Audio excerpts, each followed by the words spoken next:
ओम नमः शिवाय ओम। मैं सौरभ आपका दोस्त आज फिर लेके आया हूँ आपको भगवान शिव पुराण के अध्याय 12। जब ब्रह्मा जी ने पूरी सृष्टि का अध्याय 11 में ब्रह्मा जी ने पूरी सृष्टि का उत्पन्न किया।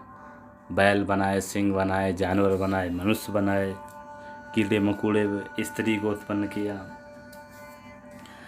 ब्रह्मा जी अध्याय 12 में नारद जी से कहते, अब मैं तुम्हें उस सृष्टि का वर्णन करता हूँ जो समागम से उत्पन्न होती है। यदि मैंने अनेक प्रयत्नों किए होते तो परंतु मुझे दृष्टि शक्ति प्राप्त नहीं हुई होती। यह देखकर मैंने अपनी संपूर्ण इंद्रियों को बस में कर के भगवान सदाशिव की पुनः पूजा की, क्योंकि उनकी प्रसन्नता के बिना कोई भी कार्य पूरा नहीं होता। ब्रह्मा जी कहते बिना शिव जी के प्रसन्न होने से कोई भी कार्य पूरा नहीं होता, कोई भी पूजा पूरी नहीं होती है। शिव जी ने इस पूजा से प्रसन्न होकर पुनः दर्शन दिए मेरे को, ब्रह्मा जी को।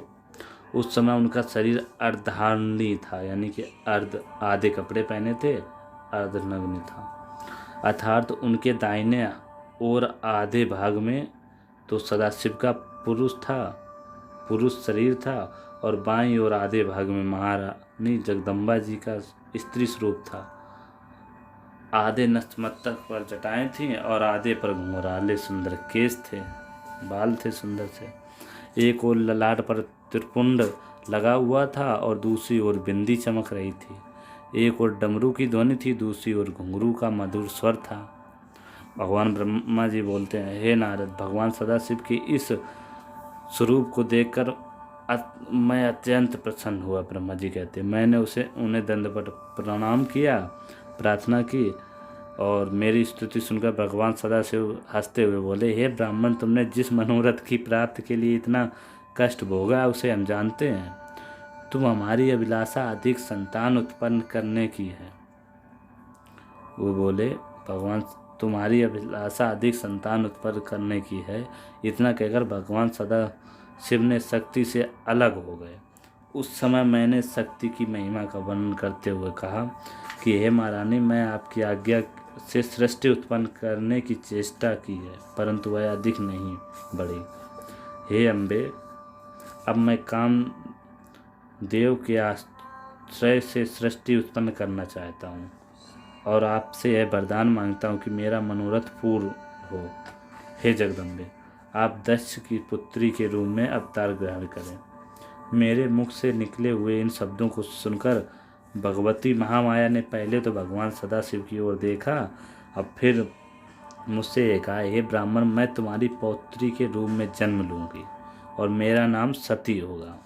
जिस समय राजा दक्ष भगवान सदाशिव का अपमान करेंगे उस समय मैं अंतर ध्यान हो जाऊंगी।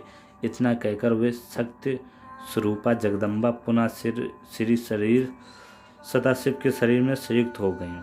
तब भगवान भूत बावन ने अंतर ध्यान हो गए दोनों लोग। और ये आपने अध्याय 12 में सुना कैसे ब्रह्मा जी ने अपनी इच्छा प्रकट की माँ भगवती के सामने कि मैं सृष्टि का उत्पन्न करना चाहता हूँ, मैं अधिक से अधिक पुरुष को उत्पन्न करना चाहता हूँ। इतना सुनकर भगवान सदाशिव उनके मन की बात पहले ही जान गए थे। अब अपना समाप्त होता है ये अध्याय 12